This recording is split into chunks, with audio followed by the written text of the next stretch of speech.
Hi folks, welcome back to the channel. My name is Mooney, and today we're going to talk a little bit of coil maintenance. But before we do that, I got my samples in from my Teespring. The link for that's going to be down in the description. Y'all please go down and help me out with that if you don't mind. If you got a little extra money to throw around, want to support the channel, a little extra advertising, guys. So, hold on. Okay. Didn't get that quite cleaned up. So I do my table cam thing first. So I've already actually done that on it, and I didn't get the mod cleaned back up real good. Sorry.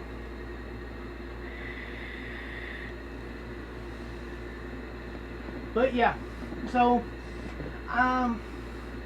again, for new people just starting out, an important thing is coil maintenance for your RTAs and RDAs, things like that. We already did a simple coil placement, and then I gave my thoughts on the RDA that I used. So I think I'm going to do that again today, but this time we're going to talk about how I clean up my coils and maintain them. And then I'm going to give my thoughts and opinions on Vape and Fagan's bulk. Alright, so you're going to go to the table cam, and I'm going to shoot the after. Alright, so this is going to be how I take care of my coils. Alright, so we're going to do the bulk today because I also want to do a wicking tutorial for the bulk. Great RDA, but it's a little bit tricky to wick. So first thing we're going to do is take the whole thing off. Alright, so let's just go ahead and pull the glass off first. And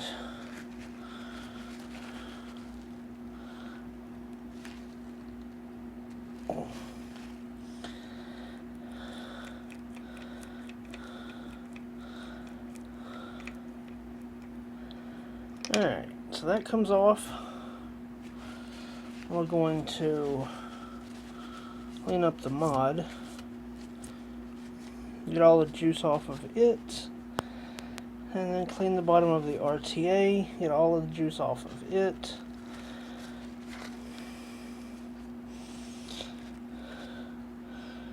Alright, these really aren't that bad. I've run them to the point where they were a lot worse before. Pretty clean juice this time around too. Alright, so I'm just going to put this back on here.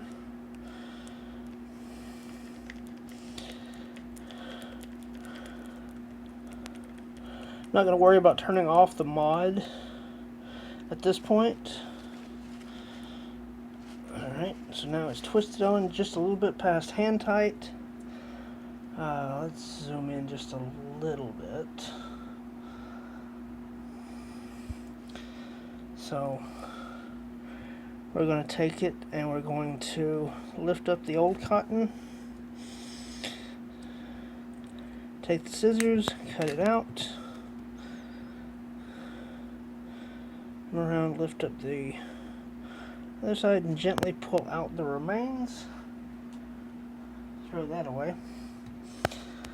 Alright, so let's see. Mostly clean on the inside.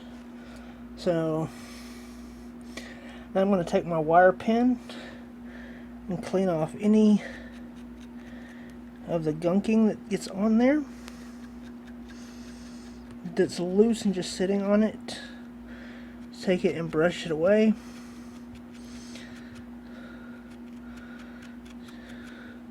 You don't have to scrub on them like you was trying to get ring out of the bathtub. You just want to knock that loose stuff off. Alright, now we're setting on 40 watts.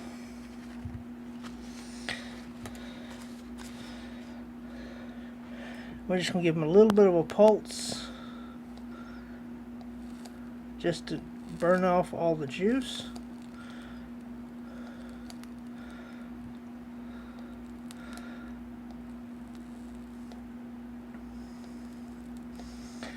Alright, now that we got it dry, we're going to go ahead and brush them again.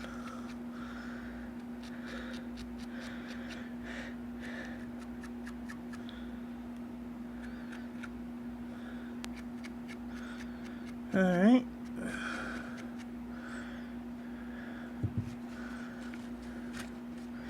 I don't quench the coils because it changes the tensile and composition of the metal.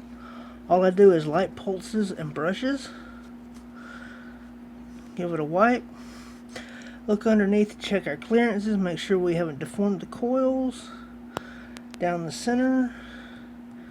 And take our tweezers to the first rings on the coil, because that's where the electricity comes in. We want to make sure that that's good and clean on the inside and the outside. Alright, and still at 40 watts.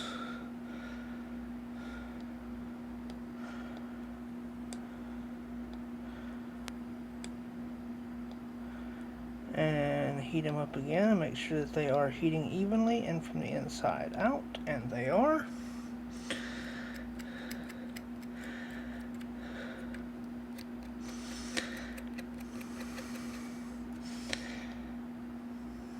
And I'm sorry if you hear heavy breathing on it. This microphone that I'm working with here, for whatever reason, picks up my breath.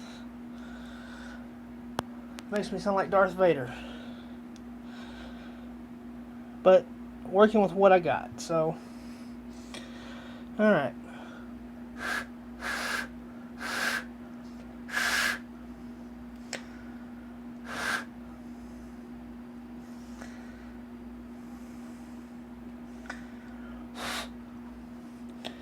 Alright, so now the coils are cooled off. And we're going to take our little pieces of cotton here.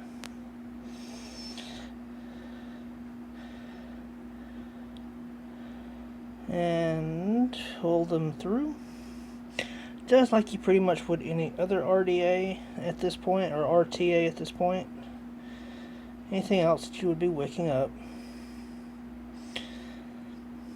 God, how do you guys who do this on camera every week do it? I can't figure out if I'm supposed to be looking at the screen on the phone, or if I'm supposed to be looking at this, and when I do, one goes one way, one goes the other. Alright, so I'm going to cut the agulates off. And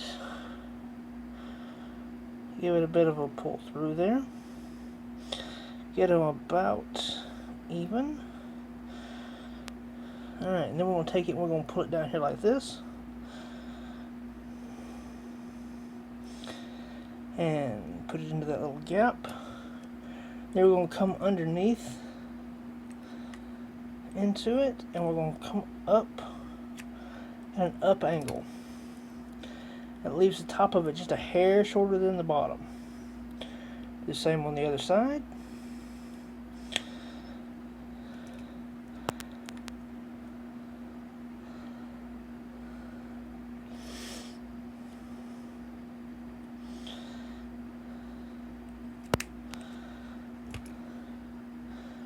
And we're going to have to shorten that a little bit more.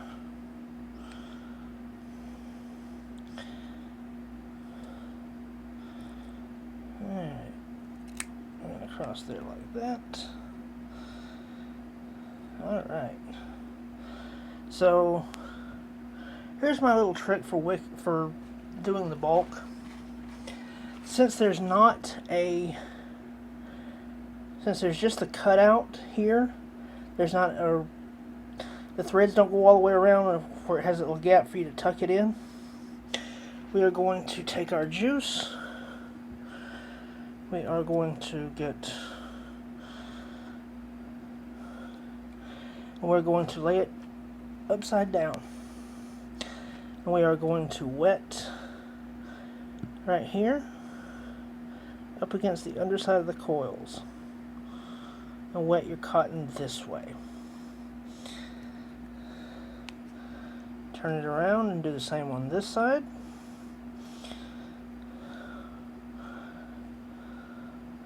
Doesn't have to be fully saturated.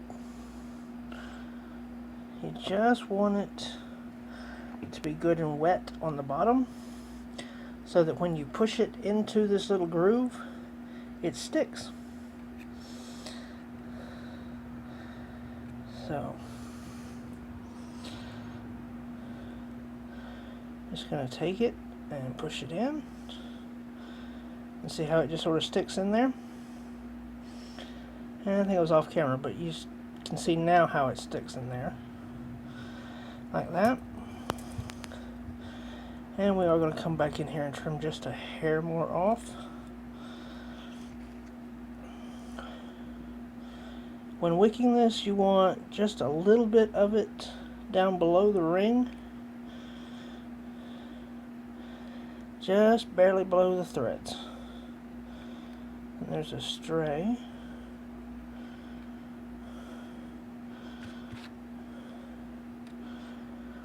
Alright, now you're going to come over here on this side and do exactly the same thing again.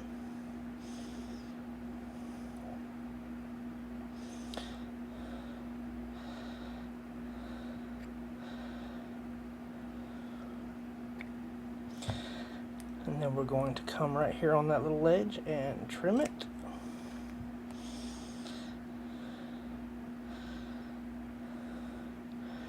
And I keep drifting off to the side, sorry about that. But you want it to, the bulk of it, to come below the threading, but you don't want any of it to touch the bottom deck. Alright, so let's top it off.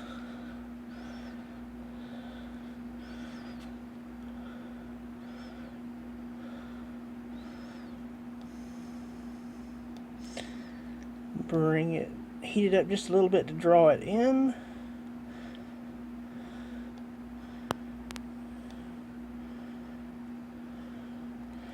Alright, and our wicks are good and saturated. It's drawing in. So now we're going to take the bell cap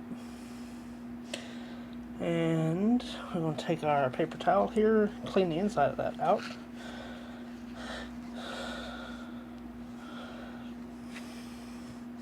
Just simply wipe it out. Doesn't have to be perfect, we're putting the same juice back in it.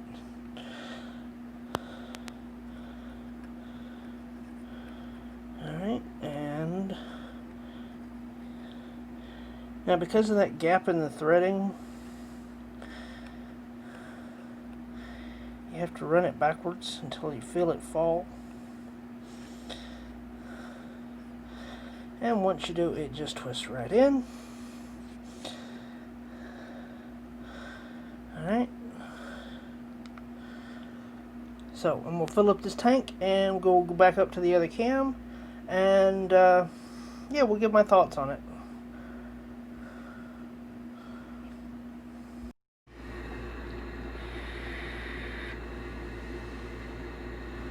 Okay, so that's how I maintain my coils and my little trick for wicking the bulk.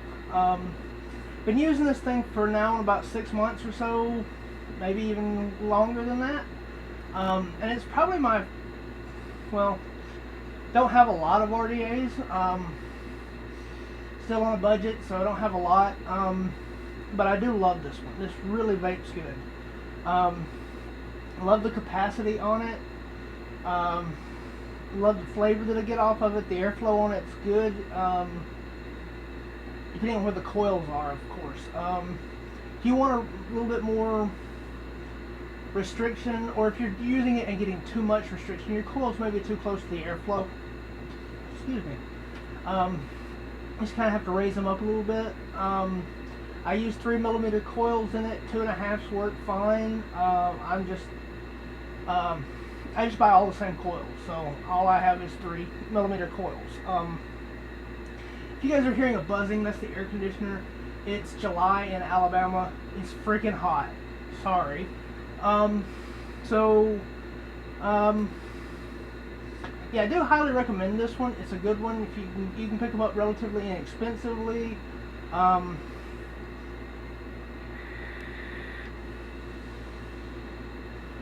Personally, I love the big drip tip that's on it.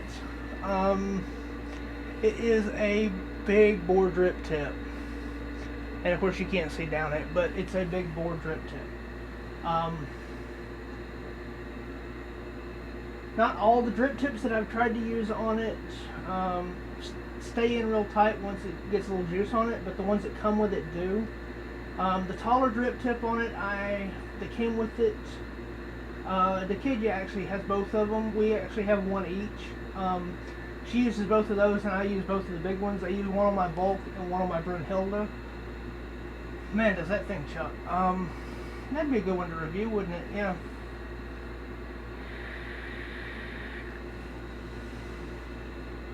So, cons. Well, actually, let's go back to pros and let's cover my other couple of pros for it. Airflow on it. It has 3 air holes on it. They are fully adjustable. The knurling on it is a little difficult once it's got juice on it to get a grip on it when it's on a mod, but that's just kind of set it and forget it, most people anyway. The fill method is a full twist off. It would be nice if it was the quarter turn instead of several turns, but you know, I don't complain too much about that because it seats it solid, it seals it nicely, and the knurling that's on it is just deep enough that you can get a really good grip on it and pull it off pretty easy. Flavor is excellent on it, and yeah, that's kind of my pros on it. I highly recommend it, but I do have a few cons. As you saw, the reason that you have to know the little special tricks for wicking it is because the threading on it doesn't go all the way around. Like I showed in the up and close, you've got that open slot there in it, but you know, as long as you wet the wick beforehand, and for me it works better if I wet them lightly underneath so that they stick in, more so than drowning them and trying to, because if I do that, I end up packing up too tight if I wet the whole thing. So I wet the back of it, and then that way it's just lightly wet and sticky on the back so it sticks to it. You can see if there's too much, if you need to chop out some of the front. So that's a con. The grub screws that they use are crap. They're Allen keys, and I don't like Allen keys at all. It would have been much better served if they had been flats or even Phillips.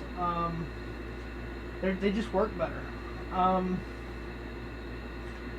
Yeah, that's kind of it. Oh, for some people, the size of it, the Bulk, is a big RTA. It is 28 millimeters at the base of it. It flares out a little bit more if you have the bubble tank on it. But so you got to be careful what mod you're going to put it on. It doesn't work on all of them if you have issues with overhang. If you don't have issues with overhang, hell, it'll work on anything. You know, your 510 connection on your mod's a 22. This is a 28. If you don't have a problem with overhang, stick it on it if it's got enough power to push it. Right? Taste is subjective. My number one rule.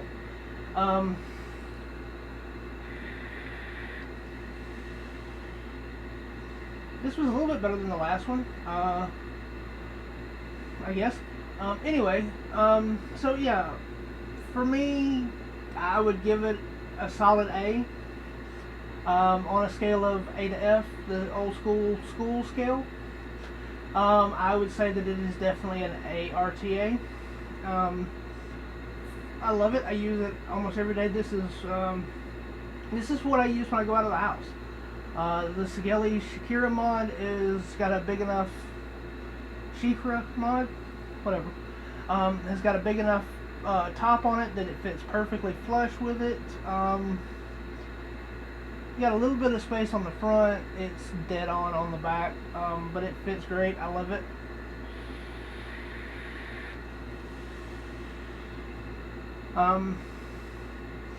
Vaping it right now at 100 watts, and as you've seen, you saw the wicking that I did. I came right straight back over here, set the camera back up.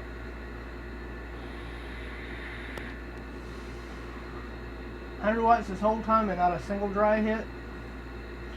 Just make sure that your wicks don't go all the way to the deck. If you do, it just won't pull it up right. Make sure that there's at least a little bit through there. If you want to, you can pull like this. You can dog ear the wicks and put the centers of it through, and put the tops of it up on top of it in the dam method. You want to be all picky and all of that. Floof out the cotton, thin it out, all of that stuff. But for me, I didn't do any of that. I just clipped the ends off of it, made sure there wasn't any strays on it, and you saw what it did.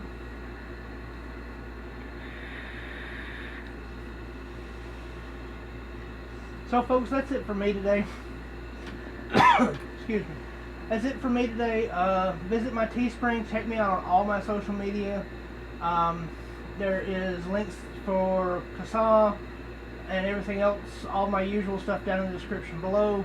Thank you so much for watching, especially if you watched it all the way through to the end, guys. It means the world to me. Please like the videos if you watch them.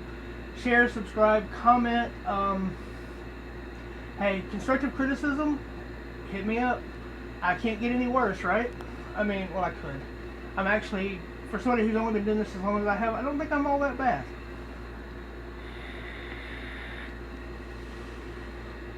But yeah, I'm rambling. So, y'all have a good one. Be safe. And hit me up my Teespring.